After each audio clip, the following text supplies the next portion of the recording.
Welcome to success ગુરુ ધોરણ 12 વિષય આંકડાશાસ્ત્ર.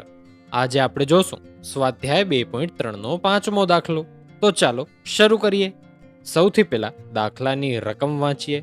નીચે આપેલી પતિ અને પત્નીની ઊંચાઈ વિશેની માહિતી પરથી તેમની ઊંચાઈ વચ્ચેનો ક્રમાંક સહસંબંધાંક ગણો.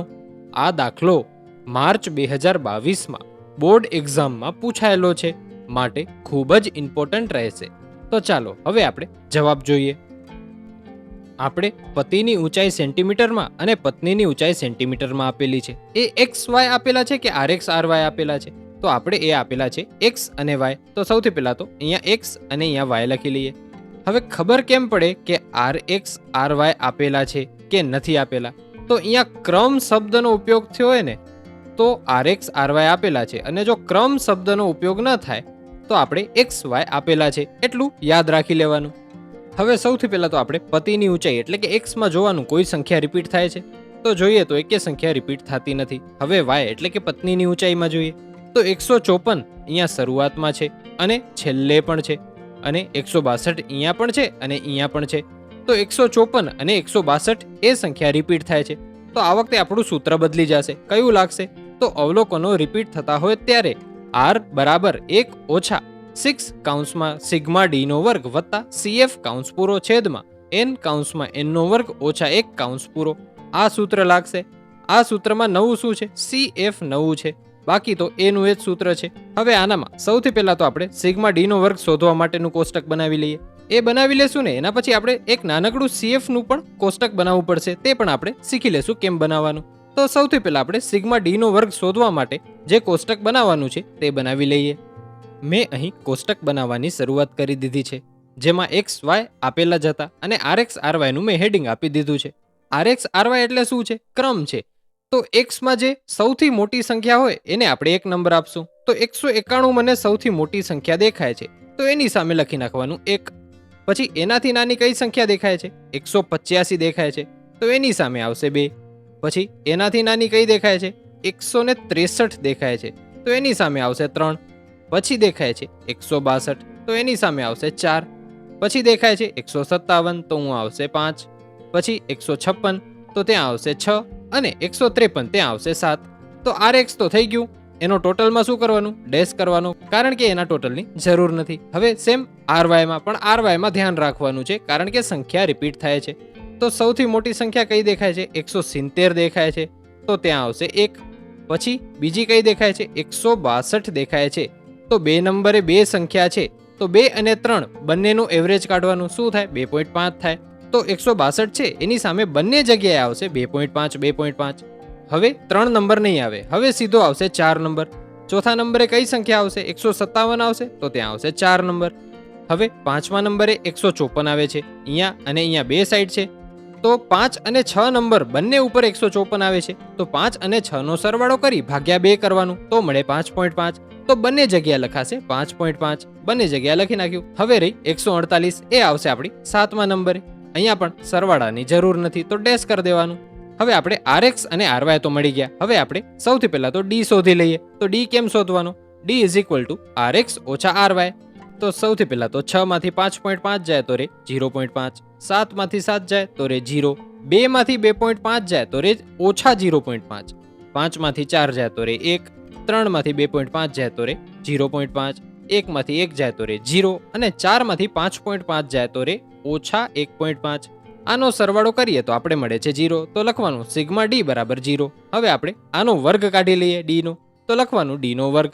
હવે 0.5 નો વર્ગ કરીએ તો થાય છે 0.25. પછી 0 નો વર્ગ થાય 0. પછી ઓછા 0.5 નો વર્ગ શું થાય? એ પણ થાય 0.25.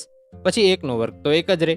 પછી પાછો 0.5 નો વર્ગ કરીએ તો થાય છે 0.25. 0 નો વર્ગ 0, અને ઓછા 1.5 નો વર્ગ કેટલો થાય? થાય છે 2.25. આનો સરવાળો કરીએ તો આપણે મળે છે સિગ્મા ડી નો વર્ગ બરાબર 4.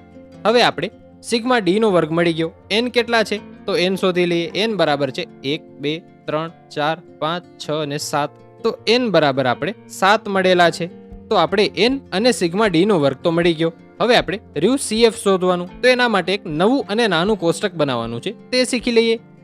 આપણે જોયું હતું બે સંખ્યા 2 વાર રિપીટ થાય છે. કઈ કઈ રિપીટ થાય છે? 154 અને 162. તો લખવાનું અહીં ચલ એ અવલોકન 162 અને 154 બે વખત પુનરાવર્તિત થાય છે, માટે CF ની ગણતરી કરીને ક્રમાંક સહસંબંધાંક R મેળવશું. તો એના માટે કોષ્ટક બનાવવાનું છે, તે બનાવી લઈએ. તો આવું એનું કોષ્ટકનું સ્ટ્રક્ચર રહેશે, જેનામાં પુનરાવર્તિત ચલ કયા કયા છે 162 અને 154.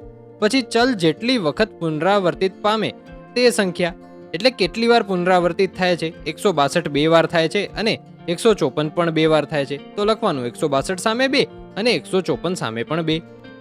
અને નીચે કુલની અહીંયા જરૂર નથી તો ડેશ કરી દેવાનું. હવે આજે જેટલી વખત પુનરાવર્તિત થાય છે ને એને કહેવાય એમ. અને CF શોધવા માટેનું સૂત્ર છે m નો ઘન ઓછા m છેદમાં 12. હવે આપણી પાસે m તો બંને સંખ્યામાં છે, કેટલો છે 2 છે, તો m ની જગ્યાએ આપણે 2 મૂકીએ. તો 2 નો ઘન ઓછા 2 છેદમાં 12. હવે આ કરીએ તો આપણે કેટલા મળે છે? આપણે મળે છે 0.5. તેવી જ રીતે બીજામાં પણ કરશું તો આપણે મળશે 0.5. પણ લખવાનું 2 નો ઘન ઓછા 2 ભાગ્યા 12. આ આપણે કેલ્ક્યુલેટરમાં જ ગણતરી કરવાની છે, તો મળશે 0.5. હવે આ 0.5 અને 0.5 નો સરવાળો કરવાનો, એ આપણો મળશે CF. તો થાય છે 1. તો CF બરાબર મળે છે 1. હવે આપણે બધી કિંમત મળી ગઈ. હા, n બરાબર આપણે મળ્યા 7, આપણે સિગ્મા d નો વર્ગ મળ્યો 4 અને CF આપણે મળી ગયું 1. હવે આપણી પાસે બધી કિંમતો છે, તો ચાલો હવે કિંમત આપણે સૂત્રમાં મૂકીએ. સૌથી પહેલા તો સૂત્ર લખવાનું, R બરાબર 1 માઇનસ 6 કાઉન્સમાં સિગ્મા d નો વર્ગ વત્તા CF કાઉન્સ પૂરો છેદમાં n કાઉન્સમાં n નો વર્ગ ઓછા 1 કાઉન્સ પૂરો. હવે આપણી પાસે બધી કિંમત તો છે તે મૂકીએ. R બરાબર 1 માઇનસ 6 કાઉન્સમાં 4 પ્લસ 1 કાઉન્સ પૂરો છેદમાં 7 કાઉન્સમાં 7 નો વર્ગ ઓછા 1 કાઉન્સ પૂરો. હા, આટલું તો છે આપણે. સૌથી પહેલા તો આ બેનો સરવાળો કરીએ તો મળે છે 5 અને 5 ગુણ્યા 6 કરીએ તો કેટલા મળે? 30 મળે. અને આનો વર્ગ કરીએ, 7 નો વર્ગ કરીએ તો કેટલા મળે? 49. તો આપણું આગળનું પદ થશે R બરાબર 1 માઇનસ 30 છેદમાં 7 કાઉન્સમાં 49 ઓછા 1. 49 ઓછા 1 કરીએ તો કેટલા મળે? 48 મળે. અને 48 ગુણ્યા 7 કરીએ તો કેટલા મળે? મળે 336. તો લખવાનું R બરાબર 1 ઓછા 30 છેદમાં 336. હવે 30 ભાગ્યા 336 કરીએ તો આપણે મળે છે R બરાબર 1 માઇનસ 0.09. હવે 1 માંથી 0.09 જાય તો આપણે જવાબ મળી જશે. તો આપણો જવાબ થશે R બરાબર 0.91. આ આપણે ક્રમાંક સહસંબંધાંક મળી ગયો.